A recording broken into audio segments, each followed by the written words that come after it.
Hi guys, this is Mr. Lisi doing the higher paper from 2023, paper 1, and we're on question 8, where you're given f of x is x cubed plus 3x squared, take 9x plus 5, and we have to basically find the stationary points, the coordinates of the stationary points, and determine their nature.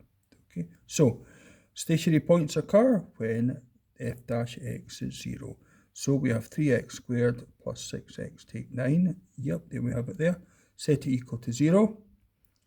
Take 3 out as a common factor to make it easier. And that factorizes to x plus 3 times x take 1. So the stationary points are when this is equal to 0. So x would be minus 3 and x would be 1. So when x is minus 3, let's get the y coordinate.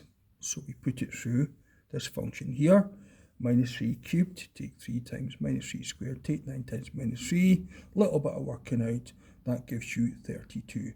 So our stationary point is at minus 3, 32. And then when x is 1, again, same process, you end up with 0. So the other stationary point is at 1, 0. So the stationary points are at minus 3, 32 and at 1, 0. So let's work out the nature of them now. Let's just switch over here. So let's test the one at minus 3. So what you have here, you have f dash x, that's the formula for the gradient. And if it's minus 3, that goes in the middle there.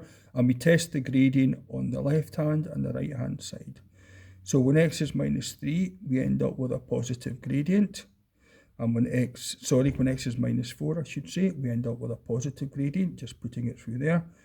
And when x is minus 3, we end up with a 0 gradient, as we should, because it's a turning point. And when x is minus 2, put it through that, you get a negative number there. So positive gradients go up, 0 gradients are flat, negatives go down. So that is a maximum turning point. So we have a maximum turning point at minus 3, 32. And let's test x equals 1. So, same process, x is 1. So we're going to test the gradient at 0 and 2. When x is 0, put it through that, you get a negative number.